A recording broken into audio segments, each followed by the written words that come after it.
Hi, everybody. I hope y'all are having a good day and enjoying this fall weather we're having. I don't know about you, but where I live, we're having that really weird weather where it's really cold in the mornings. You have to have the heat on in your car, and then when you go home from work, it's hot. You got to turn the air back on. Okay, so for my book presentation, I decided to read Shifting the Balance, 6 ways to bring the science of reading into the balanced literacy classrooms by Jan Birkins and Carrie Yates. So one thing I really like about this book to start with is that the authors of the book, they are not researchers or scientists. They are actually literacy educators just like we are. They have been in the classroom for many years and they have seen what works and what doesn't work when it comes to teaching reading to our students. One of the authors is also a literacy coach, so literacy instruction is more so or less her expertise. And I think that rather than just having something written by scientists and having it written by experts on the subject matter is really good. Like, you probably won't see Stephen King writing a romance novel anytime soon. Well, same thing with these authors, like they are experts when it comes to reading and literacy instruction. So they came together to write this book to help educators like you and I just tackle some issues that we all have and some misconceptions we have when it comes to teaching students to read and write. So to start, I'm going to go ahead and flip my computer around here for you. My PowerPoint. So the problem that is addressed in this book, so the question that is asked is, what is the best way to teach literacy to our students? How can I help those who are struggling? So each chapter will open with the K through second grade teacher that is struggling to either engage the students or help them understand common literacy practices. So after we are introduced to the teacher, we are given many misconceptions and scientific research-based information to clear up the misconceptions. So the second part of each chapter then has a scientific shift that educators can read about and implement in their teachings. And that with the second part of the shift, there are many tables in there that are very clear and concise. I might show you one later. And then afterward, we have read about the shifts and the misconceptions. The chapter will close with the same teacher that we met at the beginning of the chapter, and it shows them, shows how they changed, to more a balanced literacy approach and how it's working for their students. So just, for example, shift 3 in this book. So it talks about Miss Lynn. She is teaching her students their digraph blends, and she starts, by writing CH on the board and explaining that the CH makes a ch sound. With all regard, she's doing it right. She's like writing the words on, does an activity where she brings in different items, like shoes, to demonstrate a sh, chair, like a small chair to ch sound. And she asks the students, to repeat what she says, ch, chair, and ask the students, different ch words like, children, chore. But she finds that when the students are on their own and she's asking them to, read the word, they're struggling a little bit with that. And, you can tell that Miss Lynn is a little frustrated because, she's, from a standpoint, it looks like she did a good job explaining the material. So, like, why are they not grasping it? So we think about some, common practice to reconsider. It has, different ideas. It has the misconception like strengthening phonics instruction, purchasing a program. So basically saying that every school needs a program of phonics instruction. I mean, that's not necessarily true. We think we do, but we really don't. So there are ways instead that we can help our students. So build from simple to complex. So start with the easiest skills and build from there. I really like that, and I even highlighted it. I mostly highlight this because it really helped me when it came to my key unit assessment and planning activities around that. So, and then we go back to, Miss Lynn afterwards. So, it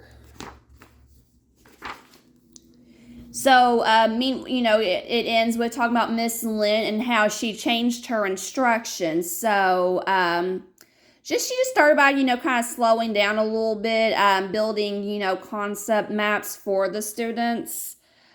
So,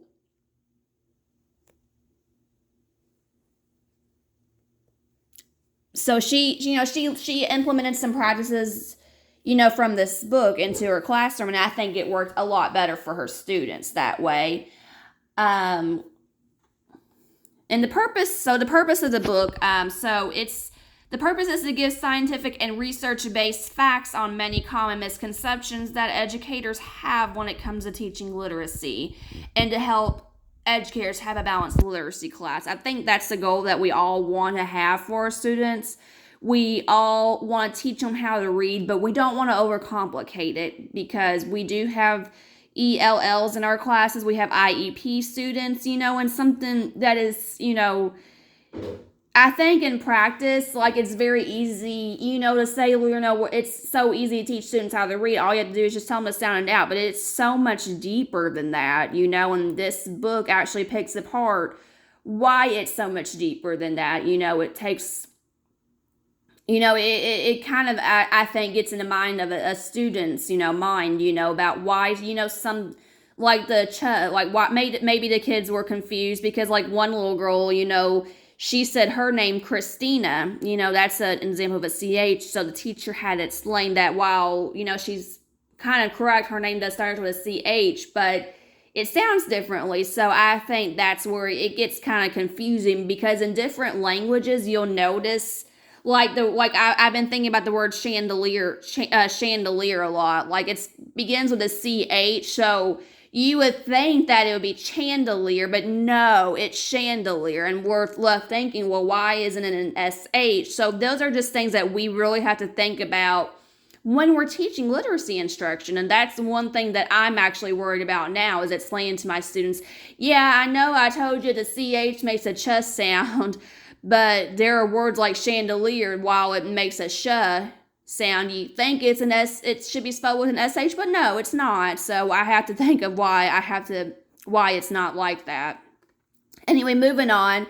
So information presented in the story. So the foundations of reading and how to best implement strategies to make it easier for the students to learn the foundations of reading, and taking scientific research and creating ways that each foundation of reading can be implemented in the classroom to help struggling students without making it complicated. And the authors have compiled many misconceptions and misunderstandings about certain phonics teachings and literacy teachings, and provide scientific reasoning for the misunderstanding. Some assumptions from the book. So the authors identify many assumptions throughout the book, and the assumptions are identified as misunderstandings. The one assumption that I find that I am making is the misunderstanding that phonemic awareness and phonics are the same thing. And the reason why many people make this assumption is because of the phon, P-H-O-N. But in reality, phonemic awareness and phonics are not the same thing at all. Phonemic awareness is actually the sounds in spoken words, while phonics is the relationship between sound and written symbol. So, for example, cat. So, for phonemic awareness, we're trying to understand that cat, spelled C-A-T, makes a K sound, and they represent it with the letter K to make the K sound. So, where phonemic awareness is the sound, it makes the K sound, but the phonics is the relationship that the letter C-A-T make that word cat, and the letter C has the K sound. Moving on, so some important concepts, theories, and ideas. There is so much research on both balanced literacy and science of reading, and the authors of this book have worked diligently to explore both sides of the coin.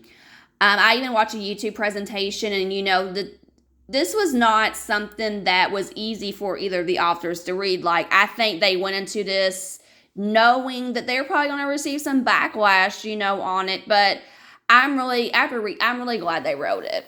And the authors objectively took to writing this book to include facts that they have found and even challenged their own belief system to provide us with as much accurate information as possible. And they are changing the idea that having a balanced literacy in the classroom is impossible, because it's not. So I think that we have, we just by reading, different research and different, listening to different podcasts, about, teachers and what they use and what works and what doesn't work. So I think with struggling readers and ELL students and IEP students, it's very easy to think, all hope is lost, but we don't really want to think that way, and I think this book is a really great tool for teachers, especially those who have IEP and ELL students, because they have, when they talk about shifting the balance, they have come up with so many easy ways, that you can use to explain to your students, and I really like that. So the point of view of the author, the authors are very objective. They're not here to say, well, this method works, this method doesn't. They objectively break apart the piece and say, based on scientific research and just based on what we've seen in the classroom, this is, this is their point of view. So the authors use real-world examples of struggling readers and implement scientific-based research on how to help students overcome struggles such as issues with decoding, phonemic awareness, and reading comprehension. So I'm not really sure if I had the same point of view as the authors did before I read the book, but after reading it, I do. Reading some of the strategies that I read about in this book really reminded me of how I learned how to read as a child. I grew up with, we'll sound it out, and that's even one of the misconceptions that's brought up in the book, is that, well, we shouldn't tell kids to sound it out. But really, sometimes that is the only way, but not just telling them to sound it out, like giving meaning behind it. Like my chandelier example, if I'm working with one of my students and they come across the word chandelier, they're probably going to say chandelier, and it's, them activating that knowledge that the CH makes the ch sound. Or, even if I ask them, can you spell chandelier? They're probably going to spell it with an SH, because they are activating prior knowledge that the sh in chandelier sounds, in chandelier makes the SH sound. So they're going to think that's how you spell chandelier. But no, it's not like that at all. So, rather than saying, well, just sound it out, it gives meaning behind the sound it out, like taking, their knowledge of consonant blends, consonant digraphs, and, putting them together to make a word. So in conclusion, I have concluded there are many different approaches and steps to take to helping students who have difficulty with reading. There are many activities that we can implement in helping our students. I really like the tables that were used in the book because they were organized and clear. I especially like the table in Chapter 4 on orthographic mapping examples. The table shows, I'm actually going to show you a picture of it. Let me see if I can go back and find that real quick. So this is an example of the table they use. So this is, orthographic mapping examples. So they have the column words, they, laugh, does, night. Taking apart by sound, so phonemic analysis. So the, A, and they have a little line going across it to indicate that makes a long A sound. Taking apart by spelling and orthographic analysis, they has 4 letters. So alignment or orthographic mapping, the A. So we take apart the, and then the A, so that's the phonics part, and then we combine the letters. I really like this. I think this would really help IEP and ELL students. and just help students who struggle with pronouncing and learning new words. I really enjoyed presenting to you guys. If you guys get a chance to check this book out, please do. I found this book on Amazon. It was only $1. Well, I hope y'all have a good rest of your weekend. Bye.